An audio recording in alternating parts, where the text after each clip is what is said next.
샬롬. 9월 11일 월요일 하나님 나라를 시작하는 말씀 묵상 시간입니다.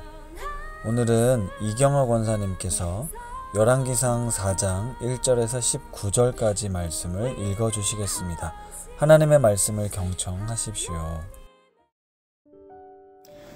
솔로몬 왕이 온 이스라엘 왕이 되었고 그의 신하들은 이러하니라.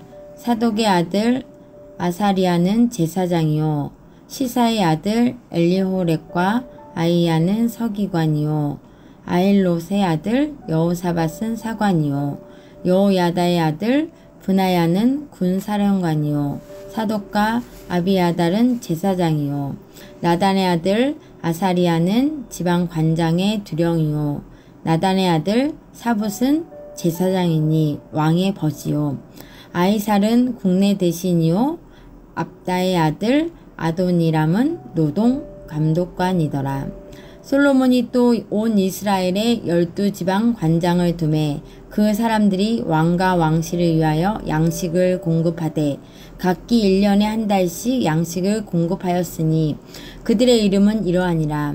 에브라임 산지에는 베누리요 마가스와 사알빈과 벳세메스와 엘론 베사난에는 벤데게리요 아롯봇에는 베네셋이니 소고와 헤벨 온 땅을 그가 주관하였으며 나밧 돌 높은 땅 온 지방에는 베나비 나답이니 그는 솔로몬의 딸 다밧의 아내로 삼았으며 다아낙과 무깃도와 이스르엘 아래 사르단가에 있는 베스안 온 땅은 아엘롯의 아들 바하나가 맡았으니 베스안에서부터 아벨 무홀라에 이르고 용남 바깥까지 미쳤으며 길르앗 라못에는 벤게벨이니 그는 길르앗에 있는 므낫세의 아들 야일의 모든 마을을 주관하였고 또 바산 아르곱 땅의 성벽과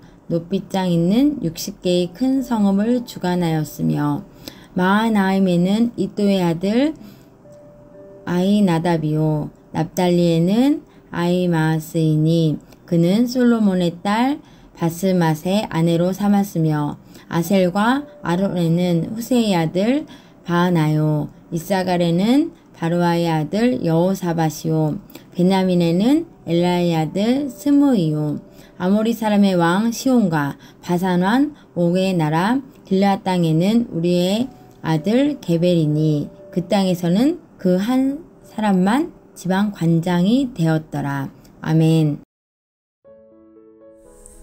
오늘 본문 말씀은 솔로몬이 왕이 되어 일천 번제를 드리고 하나님께 지혜를 구한 이후에 온 이스라엘의 왕으로서 주요 관리들을 세우고 이스라엘을 12지방으로 나누어 그 지방을 다스리는 사람을 세웠다라는 내용입니다. 한마디로 국가의 조직을 새롭게 함으로 평화로운 통치를 이루었다라는 내용이죠. 말씀을 보며 그냥 우리나라를 위해 기도하게 됐습니다. 대통령을 비롯하여 위정자들이 바로 세워져서 대한민국을 평화롭게 잘 이끌어가도록 기도하게 되었는데요. 또한 높은 뜻 우신교회 목회자로서 교회 조직을 세우고 사람을 세워 역할을 맡기며 교회가 평안하게 성장해 갈 수 있기를 또한 기도했습니다. 뿐만 아니라 우리 성도님들도 가정을 꾸리는 것이나 직장에서 세상에서 여러가지 모양으로 살아가는 데 있어서 하나님이 주시는 지혜로 사람들과 관계를 잘 맺고 평안함을 누리기를 소망합니다. 솔로몬 왕의 행정부는요 제사장, 서기관, 사관, 군대장관, 관리장, 왕의 개인 자문관, 국내 대신 노동감독관이 있었다고 합니다.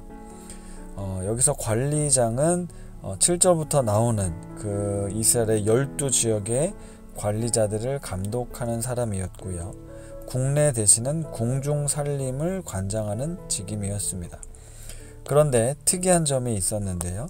다윗 왕의 행정부에서는 군대 장관이 가장 먼저 나왔던 반면 솔로몬 정부는 제사장이 가장 먼저 언급되어 있다라는 점입니다. 다시 말하면 이 하나님이 진정한 왕이시고 또 솔로몬은 하나님의 말씀에 먼저 귀를 기울이고 백성들의 소리에 귀를 기울이는 왕이 되겠다라는 마음가짐이 있었기 때문입니다. 또한 지도자들을 구성하는 데 있어서 다윗 시대 중요한 역할을 했던 사람들 또는 그의 자녀들을 임명했을 뿐 아니라 유능한 새로운 젊은 인재들도 등용한 것을 알 수 있습니다. 한쪽으로 치우치지 않고 전문성을 살려서 필요한 곳에 인재를 배치했다라는 것인데요. 인사가 만사라는 말을 아실 겁니다. 한 사람에 의해서 조직이 평안하고 성장하기도 하고요. 한 사람에 의해 견고했던 조직이 무너지기도 합니다. 이렇게 중요함에도 불구하고 참 우리가 살면서 사람을 뽑고 역할을 맡기고 또 책임을 주는 것이 참 어렵습니다. 하지만 솔로몬의 통치 시작은 하나님 앞에 먼저 나아가 예배를 드렸고 그분께 지혜를 구하며 시작했다는 것이 어쩌면 우리가 따라야 할 모범이라 할 수 있습니다. 잠언 말씀은 우리에게 하나님을 경외하는 것이 지혜의 근본이다 라고 이야기합니다.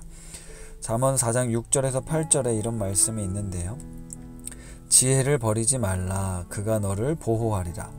그를 사랑하라. 그가 너를 지키리라. 지혜가 제일이니 지혜를 얻으라. 내가 얻은 모든 것을 가지고 명철을 얻을지니라.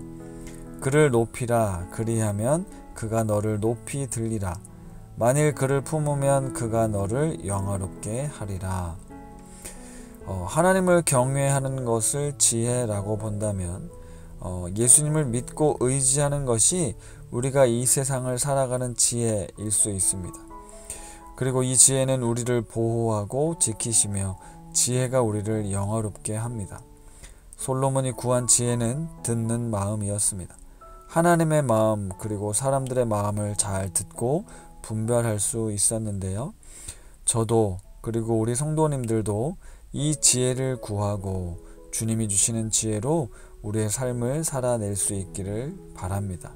그리고 이 나라의 지도자들이 그리고 교회의 지도자들이 어떤 자신의 능력과 실력만을 의지하는 것이 아니라 하나님을 경외하는 마음으로 또 하나님과 사람들의 말을 들을 수 있는 지혜가 있길 그리고 그 지혜로 다스리기를 간절히 기도합니다. 말씀을 생각하며 기도하겠습니다. 하나님 아버지, 솔로몬이 하나님께 지혜를 구하고 그 지혜를 가지고 온 이스라엘의 왕이 되어 평화로운 통치를 이루어가는 모습을 봅니다. 우리가 살아가는 세상도 이런 샬롬이 임하면 좋겠습니다. 대한민국이 평화로운 나라로 도약할 수 있기를 기도하고 이 땅의 수많은 교회의 지도자들이 하나님의 지혜로 교회를 이끌어가길 기도합니다. 각 가정들도 지혜 가운데 아름다운 하나님의 나라가 이루어지길 소망합니다. 주님, 하나님을 경외하는 지혜를 우리 모두에게 허락하여 주옵소서. 예수님의 이름으로 기도드립니다. 아멘. 오늘 이경아 권사님께서 추천해 주신 찬양은 고난 내 영혼 편히 쉴 곳과 찬양입니다. 먼저 보내주신 사연 읽어드리겠습니다. 세상에서 안정된 길을 위해 최선을 다해 노력하고 남에게 피해를 주지 않기 위해 늘 조심하며 계획한 일을 준비하고 걸어가려 합니다. 하지만 외부로부터 예기치 않은 일을 만나고 의도치 않은 상황을 맞닥뜨리면서 두려움과 조바심에 마음의 요동이 커질 때 생각나고 떠오르는 찬양입니다. 앞으로의 삶에도 예측할 수 없는 풍랑이 있고 믿음은 있으나 연약함으로 순간순간 감정의 소용돌이에서 위태해질 때 안전한 폭으로 날 인도하실 주님을 신뢰합니다. 여전히 짐을 맡기지 못하고 내가 힘겹게 지고 가다가 또 주님이 맡기라 하신 이 찬양을 통해 이 하나님의 음성을 듣고 걸어갈 수 있는 힘을 얻습니다. 주님의 영원하신 팔과 품에서 예비해 주신 하루를 감사함으로 걸어가겠습니다. 이렇게 사연을 보내주셨는데요. 우리 오신 가족들도 한 주간 주님의 영원하신 팔을 붙들고 승리하실 수 있기를 소망합니다.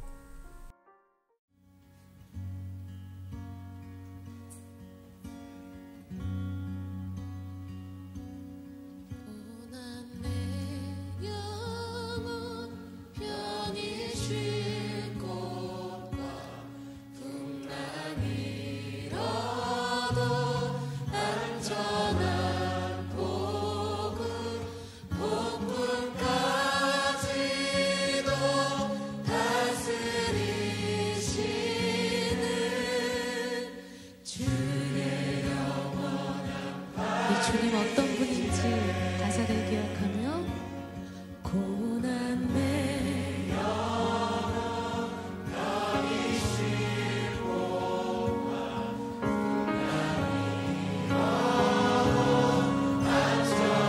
우리 주님 그런 분이시고요.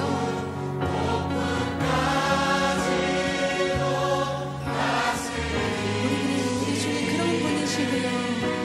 주의 영혼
아멘.